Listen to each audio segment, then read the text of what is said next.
Di sini saya akan membahas 3 kasus pelecehan seksual atau kasus seksual di area rental PS. Yes, ibu muda pemilik rental PS di Jambi yang tega cabuli 17 anak. Sebaliknya, Yunita lah yang menjadi korban pemerkosaan oleh 8 orang anak. Bahwa rental PS dianggap musuh bagi orang tua, men. Dengan alasan rental PS bisa membuat anak menjadi bodoh. Yo man, welcome back is channel NFPets.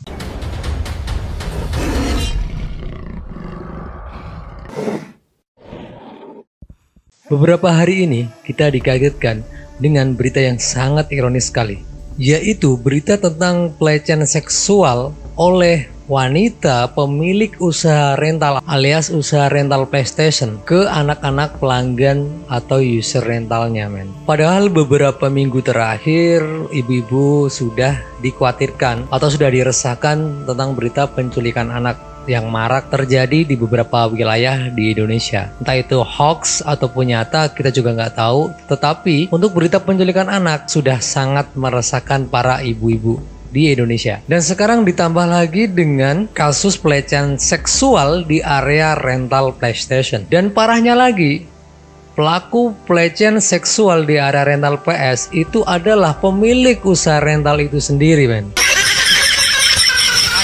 Sebenarnya rental PS juga bisa dikatakan tempat penitipan anak-anak untuk mereka bermain. Jadi orang tua pasti akan merasa aman karena tahu anaknya sedang bermain PS dan tidak keluyuran kemana-mana. Coba kita flashback ke 5 tahun atau 10 tahun belakang lah, bahwa rental PS dianggap musuh bagi orang tua, men. Dengan alasan rental PS bisa membuat anak menjadi bodoh dan menghabiskan banyak duit atau banyak uang. Dan setelah kemajuan zaman, kemajuan digital, ibu-ibu diresahkan lagi karena banyak bermunculan game-game di HP atau game-game di Android. Pasalnya anak malah lebih over main game di HP dan susah untuk dibilangin kalau sedang asik main game. Jadi gak mau keluar, gak mau bermain sama teman-teman ataupun sosialisasi kepada teman-temannya. Oke, kita balik ke pembahasan tentang pelecehan seksual ya, men, ya, di area rental PS. Ada beberapa riset yang saya temukan tentang kasus pelecehan seksual di area rental PS atau menyangkut rental PS itu sendiri. Di sini saya akan membahas 3 kasus pelecehan seksual atau kasus seksual di area rental PS. Yang pertama yaitu adalah kasus pelecehan seksual yang terjadi di Jambi. Coba kita kutip di kompas.com ya, men, ya. Yes, ibu muda pemilik rental PS di Jambi yang tega cabuli 17 anak di Jambi dikenal tertutup. Perempuan yang membuka usaha rental game PlayStation ini diduga melancarkan muslihat kepada para korban yang terdiri dari 11 anak laki-laki dan 6 anak perempuan untuk memenuhi hasrat yang tidak wajar.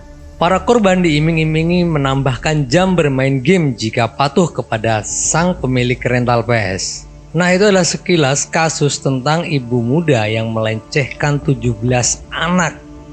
Nggak tanggung-tanggung ya. Yang jadi pertanyaan gua adalah, emangnya di rental PS itu nggak ada anak-anak muda? Maksudnya anak-anak umur 20 tahun ke atas gitu, emangnya nggak ada ya?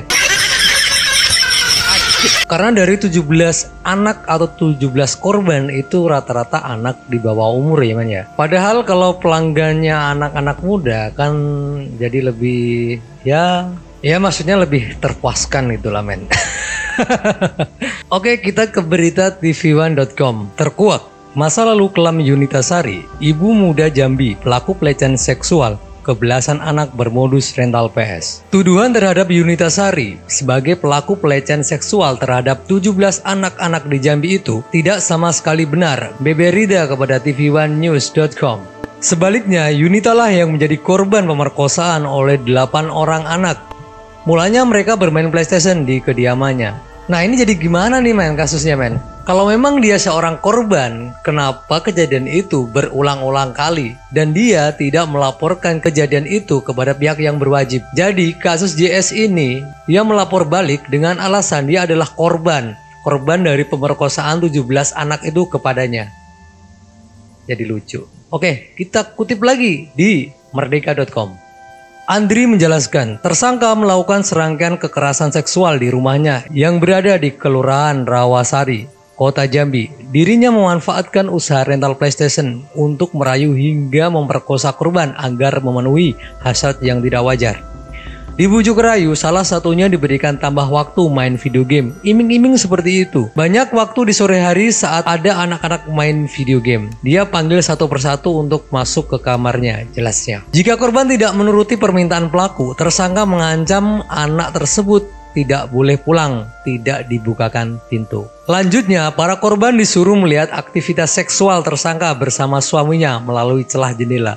Tidak cuma itu, para korban juga diminta untuk menonton film porno tanpa diketahui suaminya. Tersangka melakukan hubungan badan dan diminta untuk ditonton, jelasnya. Itu sudah jelas kasusnya, tergantung kita-kita sebagai netizen salah siapa atau yang benar siapa. Kita tunggu kasus ini sampai selesai, men ya. Ini gue coba lihat akun TikToknya ya, men ya.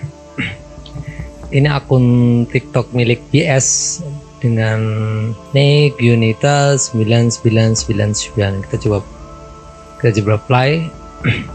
Dan ini juga ada banyak banget komentar-komentar dari netizen setelah kasus pelecehan seksual ini terjadi.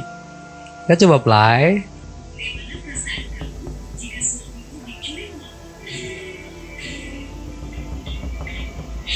Waduh. Nah, copyright nih, men. Coba lanjut lagi. Oh, ini kayaknya suaminya ada di belakang ya.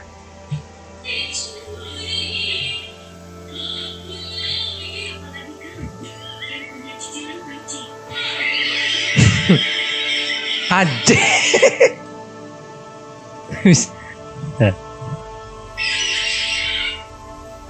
Coba lagi. Gak. Sini nih. Oke. Akun ini sempat rame karena ada kasus ini, jadi mereka berbondong-bondong. Biasalah netizen Indonesia kan mencari berita yang ada di FB dan mereka menemukan akun TikToknya, jadi TikTok ini rame. Oke, kita lanjut. Nah, untuk kasus yang kedua ini terjadi pada tahun 2017. Untuk mengetahui lebih jelasnya, kita kutip langsung dari jpnn.com. Kakek bikin alat bantu seks, dipraktekkan dengan cucu. jpnn.com Samarinda, Omon 58 tahun, benar-benar layak dilabeli predikat sebagai kakek jahat. Sebagai kakek, dia seharusnya memberi contoh baik kepada cucunya. Namun, warga Kelurahan Lok Bahu, Kecamatan Sungai Kunjang, Samarinda itu justru melakukan hal sebaliknya. Dia tega mencabuli cucu Jingga 14 tahun di rumahnya sendiri. Saya kan punya usaha rental PlayStation di rumah. Cucu saya, Jingga, yang jaga. Dia sering gonta-ganti pacar dan dibawa keluar, ujar Omon saat ditemui ruang penyidik Satreskrim Polsekta Sungai Kunjang. Omon mengaku tak ingin cucunya digituin cowok yang sering dibawa ke rumah. Saya mau puaskan cucu saya, kan alat vital saya memang sudah tidak bisa berfungsi lagi.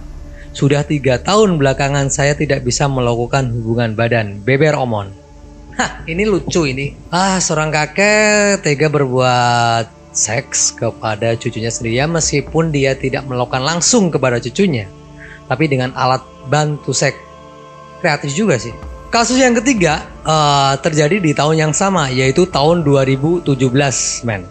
Jadi kita kutip aja di suarapublik.com. Pengusaha rental PS jadi inisiator pesta gay. Pesta seks yang dilakukan oleh sekelompok gay yang diberi nama Party Gay digerebek oleh unit PPA Satreskrim Polrestabes Surabaya pada Sabtu 29 April 2017 di Hotel Oval Jalan Diponegoro, Surabaya. Dalam peristiwa tersebut setidaknya 14 orang berhasil diamankan dan 7 diantaranya telah ditetapkan sebagai tersangka terkait kasus UU ITE. Serta 1 tersangka lainnya dijerat dengan UU Darurat karena membawa senjata tajam dan diletakkan di mobilnya. Kita kutip lagi di berita CNN Indonesia. Sementara dari 8 orang yang telah ditetapkan sebagai tersangka, salah satunya adalah yang menjadi inisiator terselenggaranya pesta ini, yaitu berinisial AN, warga Jombang yang sehari-harinya berwirausaha rental PlayStation di rumahnya. Oke men, itu adalah 3 kasus pelecehan seksual yang terjadi di area rental PS atau yang bersangkutan dengan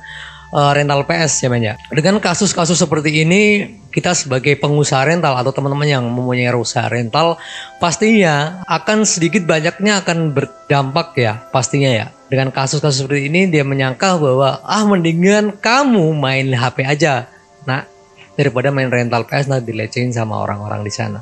Oke men, terima kasih buat kalian yang sudah menonton gua dan menemani gua untuk membacakan kasus pelecehan seksual yang lagi resah nih, lagi viral lah katakanlah. Oke, jangan lupa minum air putih biar kencing kalian lancar men. So, happy gaming.